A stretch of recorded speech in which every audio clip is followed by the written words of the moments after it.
and I shall now make a statement in my capacity as the representative of the United States.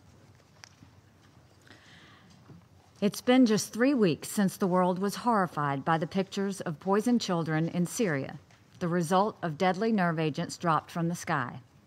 Those images of suffering and dying children will never be forgotten. But there's a quieter, slower kind of death occurring in Syria today. It is even more deliberate, more labor-intensive, and more widespread than dropping chemical weapons from thousands of feet in the air. The Syrian regime is engaged in a purposeful strategy of siege and surrender. Civilians stranded inside are literally kept as prisoners until they die or kneel before the government. They are denied food. They are also denied life-saving medical supplies. This campaign of holding humanitarian relief hostage to Assad's political goals is not new, but it is worsening. More humanitarian assistance is being denied to besieged areas today than at this time last year. More Syrian men, women, and children are suffering and dying because aid isn't being allowed through. This is what the Syrian doctor means when he says, this is what the Syrian dictator means when he says his, quote, only option is victory. Assad will tighten the noose around the necks of his own people until they give in. The Syrian government's slow strangulation of its people happens so frequently and so similarly that it has almost become textbook. First, government forces or their allies surround a city, town, or village. They cut off all commercial routes, inside and out. Then the UN requests access to bring relief to the people as food and medical supplies vanish. The UN's mission is a humanitarian mission. They don't care who the people are, whether they are pro-government or pro-opposition. They just want to save human lives. But the Syrian regime doesn't let them. They hide behind bureaucracy and deny requests for humanitarian access. This is permission the government could easily give if it actually wanted to.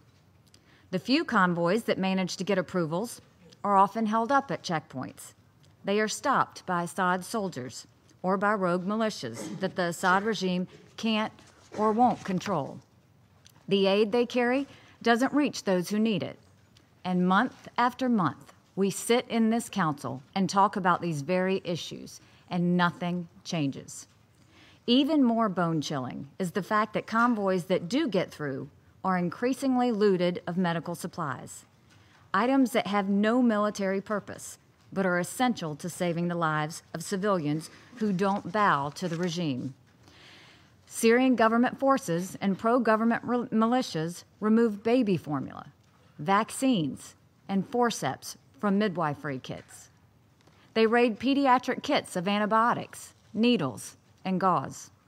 They remove dialysis equipment, family hygiene, and burn kits from trucks.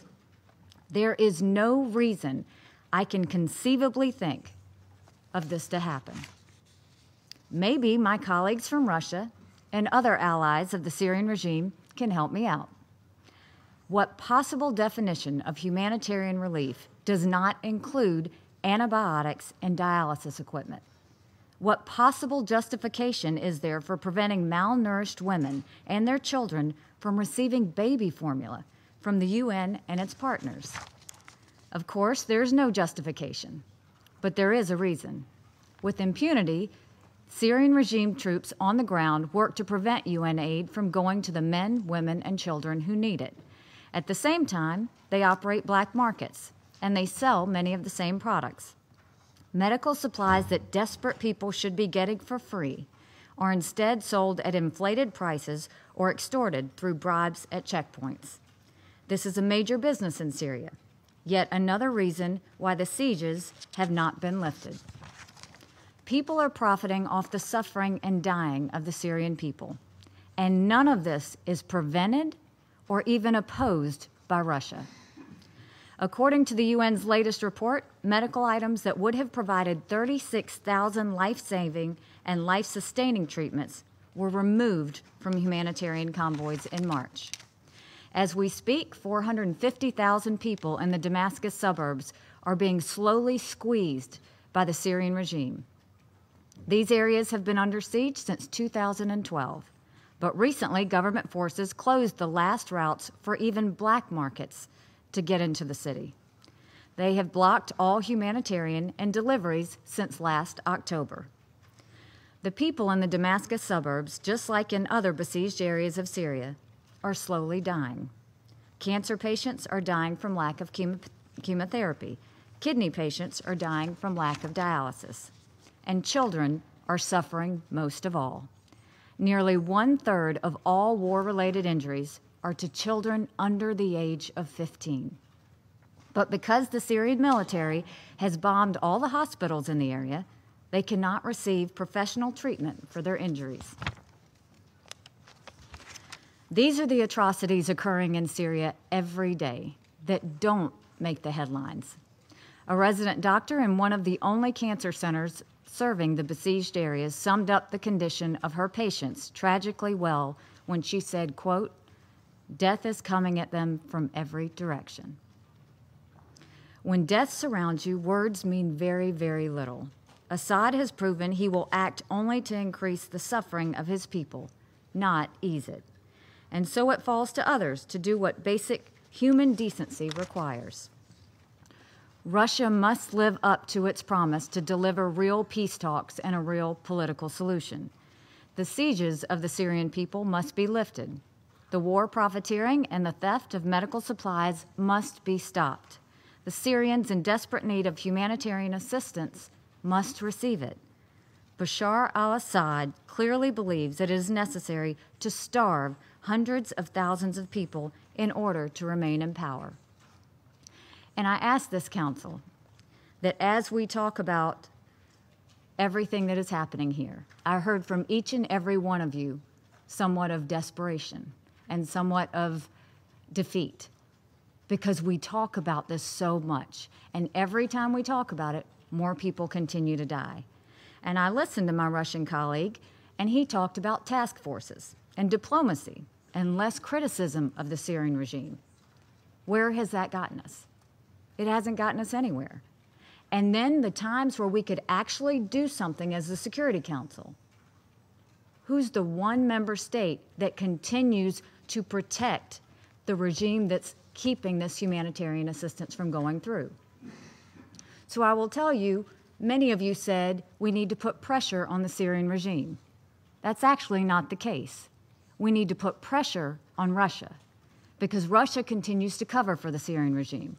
Russia continues to allow them to keep humanitarian aid from the people that need it. Russia continues to cover for a leader who uses chemical weapons against his own people. Russia continues to veto, and Assad continues to do these things because they know Russia will continue to cover for them. So I will tell you, sitting in this chamber, I appreciate all the comments that you made. But all eyes and all pressure now need to go to Russia, because they are the ones that could stop this if they wanted to. So don't listen to the distractions of what they're trying to say, pointing to other conflicts. Don't listen to the fact that they claim the reports now are wrong. So now, first it was the Security Council that was wrong. Now it's Mr. O'Brien's report that's wrong. But the images don't lie. The humanitarian workers don't lie. The fact that they can't get the assistance they need, that's not lying. What is to continue to give Russia a pass for allowing this terrible situation to occur. So with that, I will continue to press the Security Council to act, to do something, regardless of if the Russians continue to veto it, because it is our voice that needs to be heard. Because I can tell you, the Syrian people don't care about diplomacy. The Syrian people don't care about any sort of task forces. Syrian people don't care about any of the things we said today. They're just trying to live their very last day. Thank you.